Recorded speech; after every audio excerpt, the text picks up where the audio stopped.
cannot risk that. Paresthesias are numbness of the hands and feet. It's uncomfortable. And weight loss. And weight loss can be a pro for the patient depending on if that's their goal. It's actually marketed as a weight loss drug together with a stimulant and medication called Qsymia. And it's also used as a light mood stabilizer. It's used in PTSD. So it can be used to kind of kill a few birds with one stone, which can be useful. Gabapentin, brand name is Neurontin. The mechanism is it enhances GABA, so it's calming. The effect is that it reduces cravings. It can also improve anxiety and insomnia, which are often go hand in hand with early sobriety. The dosing is very broad, as you can see, anywhere from 100 to 3,600 milligrams a day, which is kind of helpful, but also sometimes the patient will say, oh, gabapentin, I've tried that, it doesn't work. And I'll say, well, how much did you take? Because if maybe they'll say, well, I took 300 milligrams a day. And I'll say, well, you might need 1,000. You might need 3,000. So let's try to maybe revisit it and try to find the right dosage for you. Can I just ask a question? Yeah. I think I've heard of recent research about a relationship between gabapentin and dementia. Do you know anything about that? Yes. I didn't put that down as the most common side effect because that is kind of coming out now as a possibility for long-term, probably high-dose gabapentin, and it seems that there can be an association And high there. dose meaning what, 1,000 to 3,000, or I don't know. I actually don't know what dosage those studies looked at. I'm pretty sure there's a kind of a dose response. Yeah. You know, I did have a patient bring this up with me the other day, and it led to a good discussion because alcohol also leads to dementia, and so you know it's kind of a, you know, looking at the the pros and cons of the different options. But for her, it was worth taking this because she actually had a lot of trouble with insomnia. So for her, it was kind of worth the potential risk. And I also told her this isn't forever. This is something we're doing for right now. But that's a good question, Jacqueline. So side effects, typical ones can include sedation, fatigue, dizziness, imbalance, but in general, it's quite well tolerated, I would say. And as I mentioned, it can be really helpful to use for anxiety or insomnia. It can be a light mood stabilizer, and it's also useful for perimenopausal hot flashes. It's not FDA approved for that, but OBGYNs will use it for that. And that can be particularly helpful in patients who are not good candidates for hormone replacement therapy. So moving on to baclofen. The mechanism for baclofen is that it, again, enhances GABA. It's calming. The effect of baclofen is it reduces cravings, and it seems to be better for harm reduction than for abstinence. So again, we're always kind of trying to suss out what that patient's goals are. There's the dosing range. Side effects typically are sedation or nausea. There is some caution around baclofen. There have been some studies that show overuse of baclofen. There can be some withdrawal potential. Some bonuses of baclofen, it can be used in liver impairment, so that's useful. And it's also used as a muscle relaxant. For example, patients with back pain or multiple sclerosis, sometimes you'll see this medication on their list. So when I gave this talk not long ago, there were a lot of great questions in the audience about, well, what about this substance I've heard of, or this substance that may not be, our patients are talking about it. So I put a little section in here to talk about future directions and things that patients may have heard about or ask you about. GLP-1 drugs. So yes, glucagon-like peptide-1 receptor agonists. These medications are FDA approved for weight loss and not substance use disorders, but there is an emerging side benefit, which is that patients sometimes talk about having fewer cravings. Sometimes they'll talk to you. I had someone the other day say to me, you know, since I've been on Wegovy, I think I just don't have as much capacity for alcohol. I just don't really tolerate it that well, or I feel really bad the next day, so it's kind of a deterrent. And the mechanism seems to be that these GLP-1s decrease anticipatory reward in areas of the brain that regulate feeding and addictive behaviors. For example, the nucleus accumbens, the hypothalamus.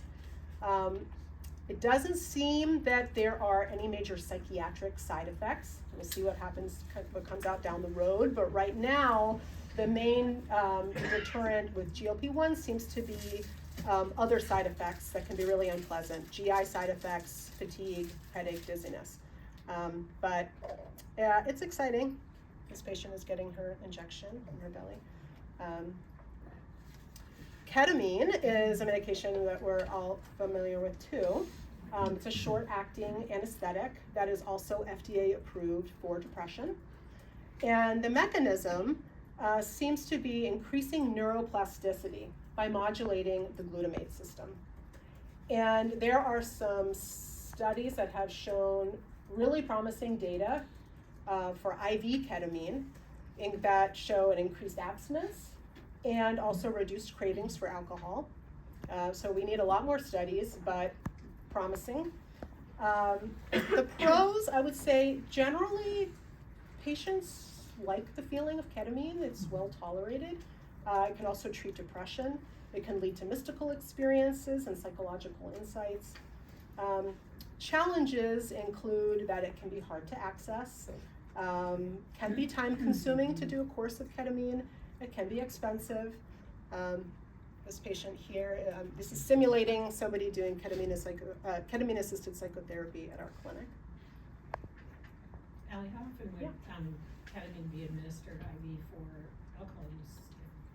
Are they looking at any?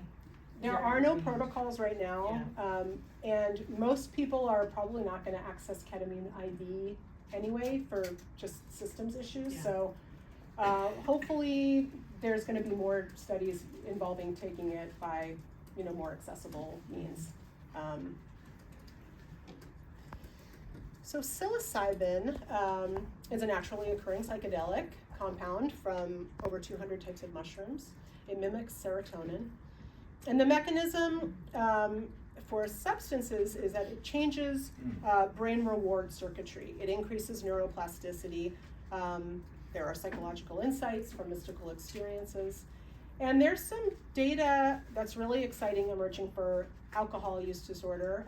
There was this NYU study in 2022 published in JAMA showing that psilocybin in therapy greatly reduced heavy drinking days, and that was over the course of 32 weeks. Challenges include that it's largely illegal, although that's changing. It's legal now in Oregon, Colorado, New Mexico, a few countries outside of the US. Side effects, sometimes very well tolerated, especially in microdoses, sometimes not well tolerated, and it can include nausea, headache, anxiety, dizziness, elevated heart rate and blood pressure, emotional distress or anxiety or paranoia. But the fact that it's going down this legalization pathway means that we're probably going to have a lot more data. Can I just ask, I don't know who's using it, who must use it in those states. What, is it like a tincture? In the old days, we just stuffed a mushroom down our cheek. Well,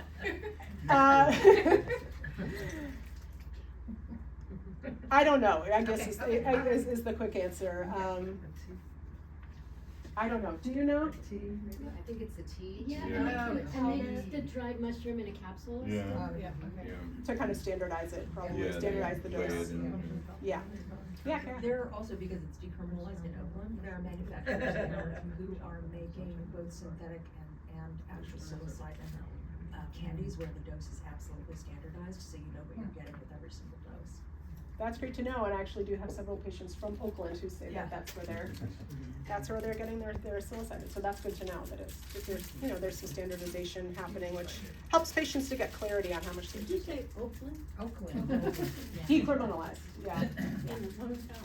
It's a church. It's a church.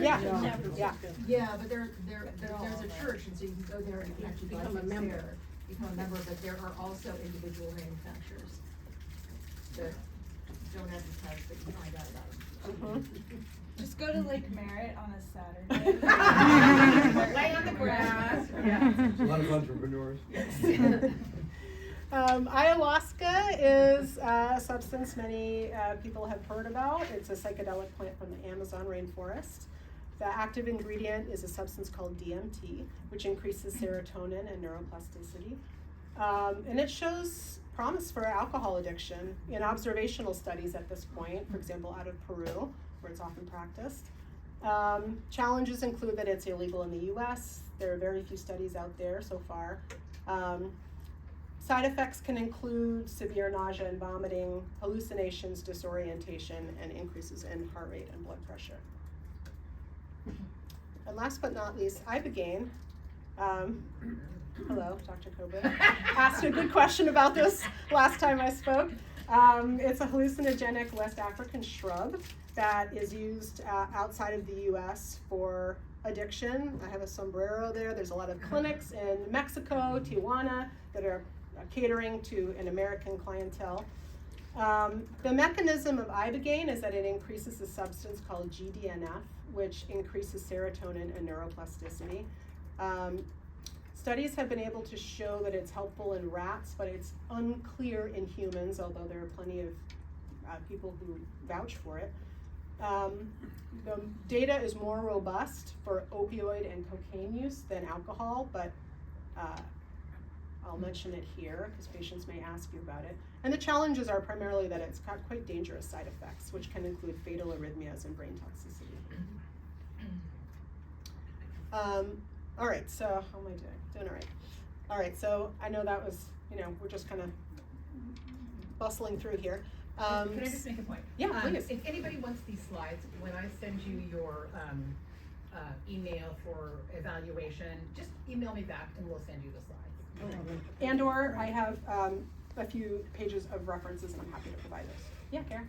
I have one question, don't know if this is still going on, but for prescribers who don't want to or can't do injections in their office, Safeway used to do this.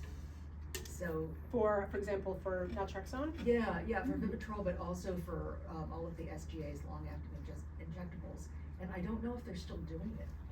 But you used to be able to make an appointment with Safeway and go down. I know and they get used to your do that, injection. yeah. I don't know if they still do it, that's a good question. They do. Do they still do it? Yeah, I mean, not every Safeway does it, but Yeah. some do. Injections for various things, for medications. For ketamine? For ketamine, no, but for medications. That's aisle 5. For example, for antipsychotics or naltrexone. Yeah, let's say approved. The approved ones, exactly. And do you have to have a lab order? You need to have Yes. a doctor's order and Yeah. stuff like that. Yeah. I'm kind of assuming that ketamine and psilocybin and all these other things are non-addictive. Because How much time do we have? It's a juicy question. Yeah. because You don't want to substitute one addiction for another. the behavior. Yeah. That is a great question, and that has been, that's such a juicy question that I don't even know how to dive into it in this short amount of time. But that's been a big worry about psychedelics in general. Are they going to be addictive? The answer probably largely is no. But there have been definitely cases of using ketamine, certainly. Yes. So yeah, which is a topic, but which is why a lot of supervision around it is helpful. I'll put it that way. There's a lot of ways that it's been prescribed over the past few years when there was a lot of excitement that didn't have a lot of oversight, and that unfortunately reflected poorly on the psychedelic world. You can't get dementia from ketamine.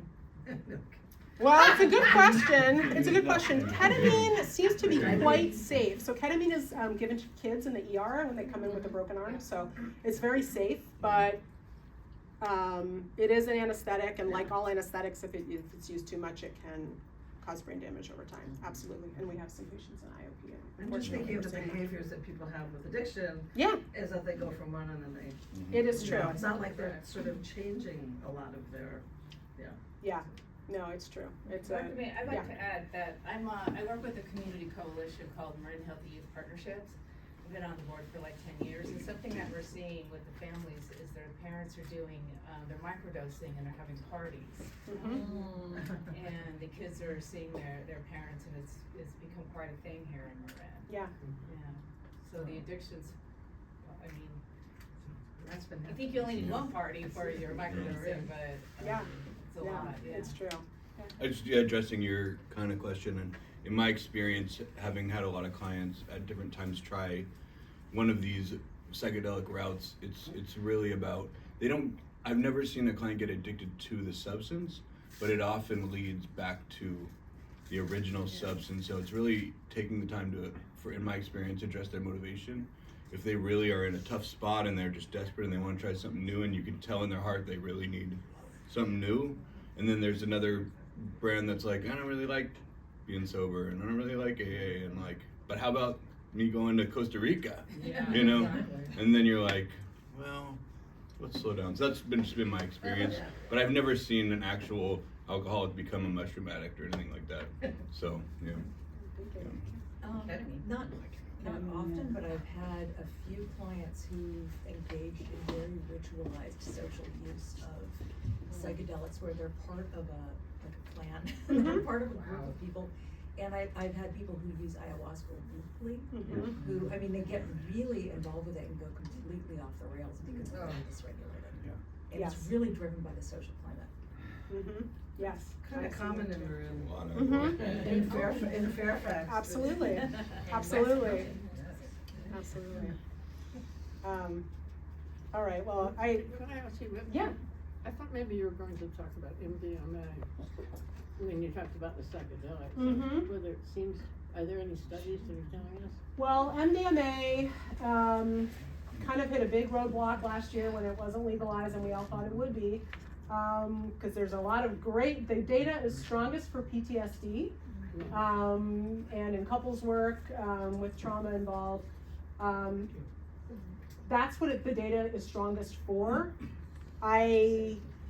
Unfortunately, a lot of studies had to get stopped for different uses for MDMA, and I'm somewhat in a holding pattern at the moment, but it may turn out to be quite useful for substances, but right now that's not what the There's best just no- data is for. No data really, it sounds like. I don't know if it's true that there's no data, but the data was most promising for PTSD. No, but, right, I know that, but I Yeah. wanted for alcohol. I think I don't really know how robust the data is when you look at what it's the best for. Substances are not on the list. But that may change, because it's turning out to There's be. more research. Exactly. All right. Medications for stimulant use disorder, which in the literature is sometimes called STUD. That was not my acronym. Overview of stimulants. They include cocaine, methamphetamine, prescribed stimulants for ADHD, Adderall, Ritalin, Vyvanse, etc. And the mechanism is they can feel good. So they can increase dopamine, which is involved with reward, motivation, pleasure. Norepinephrine, which is involved with alertness, energy, focus. Serotonin, which enhances mood, well-being, and sometimes sleep. The bottom line is that there are no FDA-approved meds for stimulant use disorder. And the mainstay of treatment really is behavioral therapies. So what are the challenges with pharmacologic treatment with stimulants? Well, there are different stimulant types. There are different populations using it for different reasons and in different patterns. Dopamine feels good, and dopamine also enhances learned behaviors. So while all substances can increase dopamine, stimulants increase dopamine very directly. And dopamine is one of the neurotransmitters responsible for learning and for concretizing behaviors. And so the more dopamine you have through, for example, stimulant use, the more that neural path is deeper and deeper. There are high relapse rates. There are frequent co-occurring psychiatric conditions, depression, insomnia, anxiety, psychosis. And stimulant use disorder can co-occur with ADHD, and that can lead to a treatment conundrum. If a person clearly has stimulant use disorder and clearly has ADHD, what do you do? This is a dopamine molecule. So I'm going to break down into a few different stimulants to talk about what the medications under study are right now. So for cocaine, Wellbutrin, which is an antidepressant that increases dopamine and norepinephrine.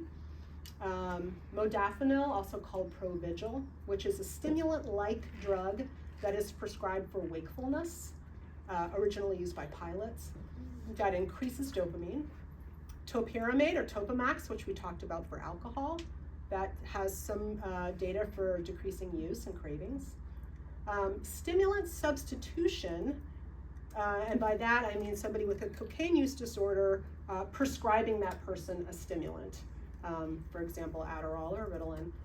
That is a theme that is a mainstay of opioid use disorder treatment, and Mark is going to talk about that. The issue with that is that its prescribed stimulants are nowhere near as powerful as street drugs. And so they're just not as satisfying. And I had a patient at the VA who had a cocaine use disorder. She also definitely had ADHD. We tried a lot of things. And ultimately we decided to give Adderall a try, which she had done very well on in the past, but had ended up abusing it. And she told me a few days later that she took the whole bottle on day one. And I understood why. She said, I felt like it was nothing. And so I took a few more, still didn't feel anything. So she was trying to recreate the feeling that she was used to. And that's why prescribing stimulants in this setting can be risky. Did that just make your heart stop? I mean, I was really glad that she was okay, because it can speed up heart rate, it can cause arrhythmia, it can cause death. But, it led to a good discussion. We did. She really wanted to try it again. And it was, okay, we have the data now. We had the information. So methamphetamines are some medications under study are Wellbutrin again, because it increases dopamine and norepinephrine. Naltrexone, what we talked about earlier, that blocks the opioid reward pathway that can be triggered by meth. Mirtazapine or Remeron, there was a study that came out a while back. It's an antidepressant that helps mood and sleep, but it often can cause weight gain. And when people stop methamphetamine, they sometimes gain weight anyway, and so this medication can be a tough sell. And also the data is not that great for it. Some other medications that there is a little bit of data for, Topamax that we talked about for alcohol, Modafinil that we just talked about, which is Provigil, SSRI antidepressants, there's a little bit of data. Antipsychotics we often use, because psychosis is such a mainstay of chronic meth use, and it can just increase comfort in your own skin and help to, clarity of mind. And again, stimulant substitution is under study, but it is risky for the reasons I mentioned before. That is $5 worth of methamphetamine, which is a hit of methamphetamine. So prescribed stimulants or something, abusive prescribed stimulants is something that we see fairly often here. And that means that people who have been legitimately prescribed a stimulant, likely for ADHD, and who have ended up abusing it. It is quite hard to treat psychologically, because many patients with severe ADHD feel, perhaps rightfully, that they just don't function without their stimulant, and they are very panicked at the idea of trying to do okay without their stimulant. And that is sometimes a barrier to even talking about abusing their stimulant to their provider. So you can retry it. There are some data for reintroducing a stimulant under more supervision. That is risky. There are also non-stimulants for ADHD, which can be quite helpful. They don't feel the same as a stimulant. They don't act as quickly. They don't have quite the same immediate gratification, but they're absolutely worth talking about. And those include Wellbutrin, guanfacine, atomoxetine, which is also called Strattera, and Qelbree is a new one. And then, of course, we always talk about non-med approaches, so strategies to improve executive functioning. So this, in summary, the medications for stimulant use disorder, there are no FDA-approved meds, but off-label is absolutely worth trying. Treat any co-occurring conditions. But first line is really behavioral therapy. And I don't need to talk about what CBT is in this group, but contingency management is something that some of you might not be as familiar with. Contingency management is a technique that employs positive reinforcement through rewards, prizes, etc. And that encourages sobriety and ultimately rewires the brain's reward system. So when I worked at the VA, there was a contingency management program. And what that looked like is patients would come in 2 to 3 times a week. They would do a urine screen. They would check in with their counselor. If the urine screen was negative, they were eligible to pick a piece of paper out of the fishbowl, and it might say, try again next time, but it might give a prize of, maybe a coffee at the coffee shop, something that wasn't worth a lot of money, but it's exciting to win something. We all know this. Humans respond well to reward. And ultimately, what this leads to is the brain goes from connecting drugs with reward to sobriety is now connected to reward. And so that's creating a new neural pathway there. However, contingency management programs are very resource heavy. You need a lot of people there every day to be catching the patient several times a week, UAs, reading them, prizes.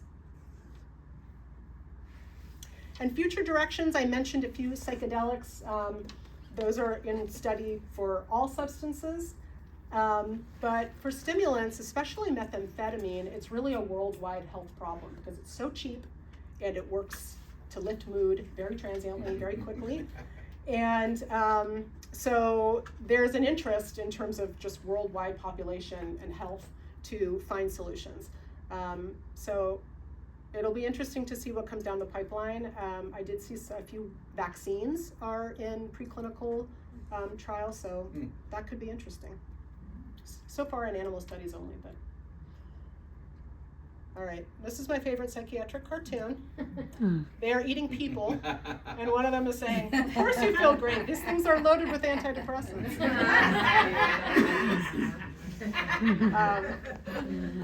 Okay, I'm gonna turn it over to Mark. Yeah.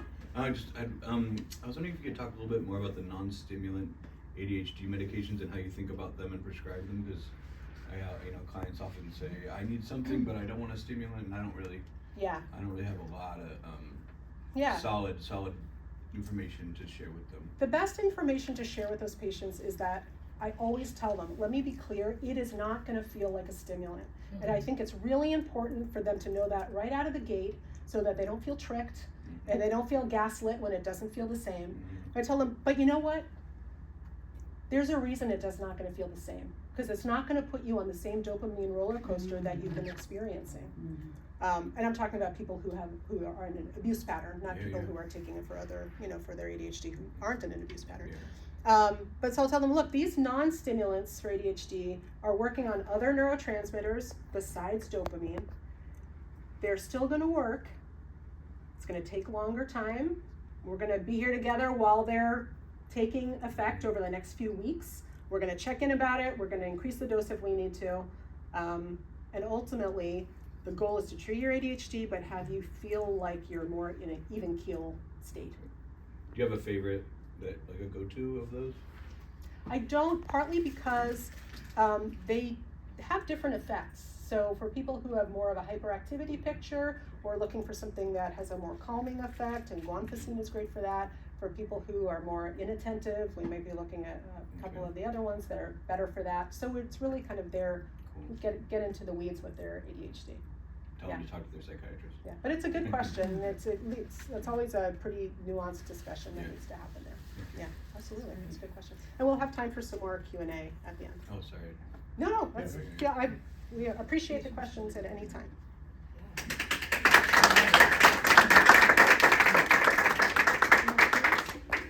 Yeah, I should have mentioned, but questions during is fine. we'll also answer questions at the end. So I'm going to talk about medications for opioid use disorder. You know, in your own practice, you may see people who are on prescription medications in particular for pain reasons. Often that leads to some abuse of pain meds, and then often that leads to heroin because heroin is cheaper, and then as it turns out nowadays, fentanyl is even cheaper. And it's not even clear if most of the heroin is heroin or if it's fentanyl. But I'm sure you've all heard of all the overdoses that have happened with that. So it's, I think, a problem in the community that we really need to be aware of. And in some ways, what's really important to know is that it, perhaps more than any other substance use disorder, medications can be very important here and really critical. So let's talk about some of that. You know, in particular, I'm going to talk about mortality, relapse prevention, and then treatment retention. Why is this something to bring up in particular with a psychotherapist is that if you're trying to treat opioid use disorder with only psychotherapy nowadays, I don't think you're doing your patients a favor. It really, the standard of care really includes medication assistance at this point. And so just really hoping to get that out to everybody in the community. You're seeing opioid use, they should be seeing a psychiatrist or addiction doctor. On the other hand, I think that the therapists have a role, and that's to encourage them to see a psychiatrist, to take the medication, to stay on the medication, you know, work on the retention with medications over time. And as somebody's mentioned, you know, often people switch between addictions. So, you know, you're there to provide the full support for the patients, kind of observe and make sure they're not switching to something else.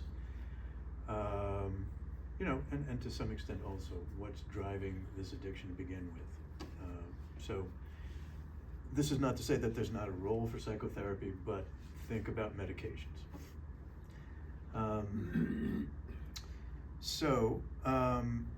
One of the questions is, do medications reduce mortality in opiate use disorder? Simple answer, yes. They do considerably. And, you know, really, I try not to let anybody who comes in with opioid use disorder to the clinic, or when I've consulted at different rehabs, you know, everybody should be on one of these medications.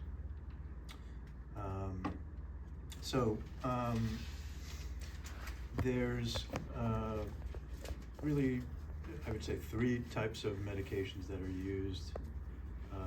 There's opioid agonists like methadone, which many of you have heard of. It's been around for I don't even know how long. I think clinics started in the 60s or 70s. There's buprenorphine, which is interesting because it's what's called a partial agonist and a partial antagonist. So it is acting like an opiate, but it's also blocking the opioid receptor. And that means it's sort of in between methadone and naltrexone is a full, complete antagonist. So it blocks opioid receptors. It has no opioid properties of its own.